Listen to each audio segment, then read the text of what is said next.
Breaking చూస్తున్నాం. వక్ఫ్ చట్టంలోని పలు అంశాలపై సుప్రీంకోర్టు మధ్యంతర స్టే విధించింది. ఒక ఆస్తి వక్ఫ్దా కాదా అన్న అంశాన్ని కోర్టులే తేలుస్తాయని స్పష్టం చేసింది అత్యున్నత న్యాయస్థానం. వివాదాస్పద ఆస్తులపై థర్డ్ పార్టీ జోక్యం వద్దని తేల్చెప్పింది. వక్ఫ్ నూతన చట్టాన్ని నిలుపుదల చేసే అంశంపై స్టే ఇచ్చేందుకు సుప్రీంకోర్టు నిరాకరించింది. వక్ఫ్ బోర్డులో నలుగురికి మించి ముస్లిమేతరులు ఉండకూడదని, రాష్ట్రాల్లో అయితే ముగ్గురికి మించకూడదని సూచించింది సుప్రీంకోర్టు. వక్ఫ్ కు సంబంధించినటువంటి 3 అంశాలపై అత్యున్నత న్యాయస్థానం తీర్పును వెలువరించింది. ఇందులో మొదటిది, కోర్టులు వక్ఫ్ జాబితా నుంచి వక్ఫ్ గా ప్రకటించినటువంటి ఆస్తులను డీనోటిఫై చేయొచ్చా. రెండోది, రాష్ట్రాల్లోని కేంద్ర వక్ఫ్ కౌన్సిల్లో ముస్లిమేతరులకు చోటు కల్పించడం. ఇక మూడోది, వక్ఫ్ ఆస్తులపై కలెక్టర్ ద్వారా విచారణ చేసి అవునా కాదా అని నిర్ణయించడంపై సుప్రీంకోర్టు తీర్పును వెలువరించింది. మే 22న సుప్రీంకోర్టు ప్రధాన న్యాయమూర్తి జస్టిస్ బిఆర్ గవాయ్ నేతృత్వంలోని ధర్మాసనం ఈ 3 అంశాలపై ఇరుపక్షాల వాదనలు వినడం జరిగింది. ఆ తర్వాత మధ్యంతర ఉత్తర్వులను రిజర్వ్ చేసింది.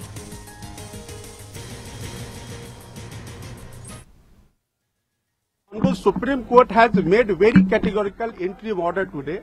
Number one, there is no stay on the amendments brought in by the central government headed by Maniya Narendra Modi ji.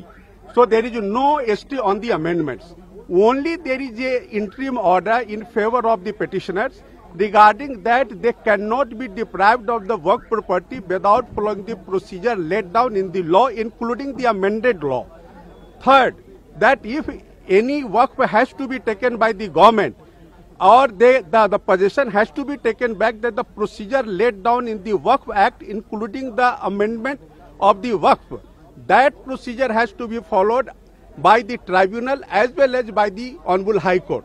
So after judgment of the tribunal only, that order can be given effect to. So that is the very clear order today by the Honorable Supreme Court. And very important order, that those works are now has to be registered, meaning thereby those works which are not registered, they will not be treated as work property. If you remember that when this argument was going on, at that point of time, learned Solicitor General of India had given concession about this provision that the 5 years practice of Islam, the Honorable Court can decide this issue as per their own discretion. So accordingly, those who are practicing, who have not practiced, clearly stay कर दिया है, तो वो एक बहुत अच्छा order है। वक्फ के प्रोटेक्शन के लिए ये एक बहुत लैंडमार्क ऑर्डर है। तीसरी बात उसके बाद जो थी कि वक्फ बाय यूजर के వక్ఫ్ చట్టంలోని పలు అంశాలపై సుప్రీంకోర్టు ఇచ్చినటువంటి మధ్యంతర స్టేకి సంబంధించి పూర్తి అప్డేట్స్ మా ప్రతినిధి రాజు అందిస్తారు ఢిల్లీ నుంచి. రాజు, ఎస్ నళిని, వక్ఫ్ చట్టానికి సంబంధించినటువంటి అంశంలో supreme court chief justice of India justice BR Gavai ధర్మాసనం కీలక మధ్యంతర ఉత్తర్వులు జారీ చేసింది. వాస్తవానికి గత బడ్జెట్ పార్లమెంట్ సమావేశాల సందర్భంగా కేంద్ర ప్రభుత్వం ప్రస్తుతం అంటే గతంలో ఉన్నటువంటి వక్ఫ్ చట్టంలో సవరణ చేస్తూ కొంత కీలక బిల్లును తీసుకొచ్చింది. ఆ బిల్లును పార్లమెంట్ ఆమోదించింది కూడా. అయితే ఆ వెంటనే సభలో ఉన్నటువంటి ప్రతిపక్షాలతో పాటు దేశంలో ఉన్నటువంటి పలు మైనార్టీ సంఘాలు ఈ బిల్లుకు రాజ్యాంగబద్ధత లేదు, ముస్లింలకు సంబంధించినటువంటి రాజ్యాంగం ఇచ్చినటువంటి హక్కులు ఏవైతే ఉన్నాయో వాటన్నిటిని కూడా కాలరాస్తూ కేంద్ర ప్రభుత్వం ఈ నిర్ణయం తీసుకుందంటూ సుప్రీంకోర్టును ఆశ్రయించారు.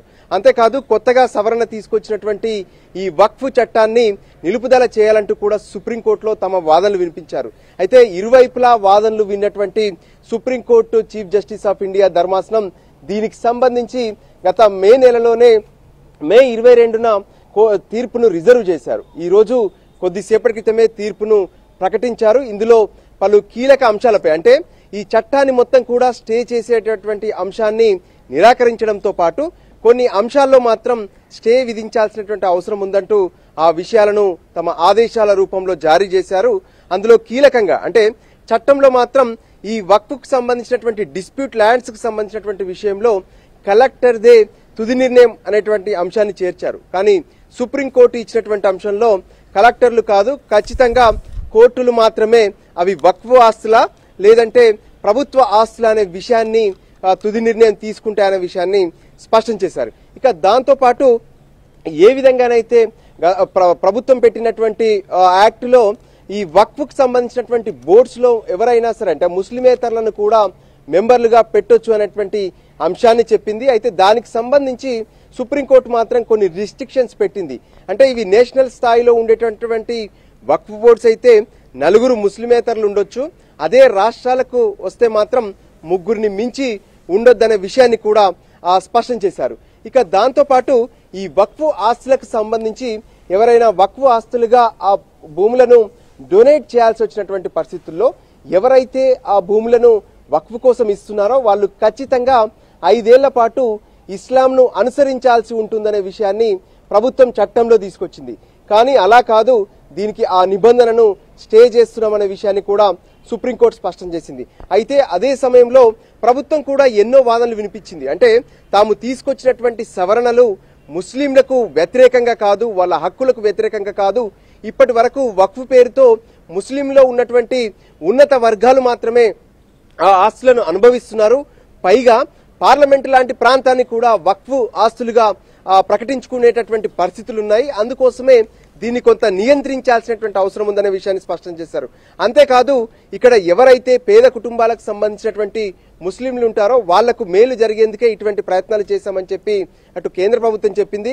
సో ఫైనల్ గా ఈ రోజు మొత్తం 4 అంశాల విషయంలో మాత్రం సుప్రీంకోర్టు మొత్తం చట్టంలో ఉన్నటువంటి 4 అంశాల విషయంలో సుప్రీంకోర్టు స్టే విధిస్తూ మధ్యంతర ఉత్తర్వులు జారీ చేసింది. Nalini. Right Raju, thank you for the live update.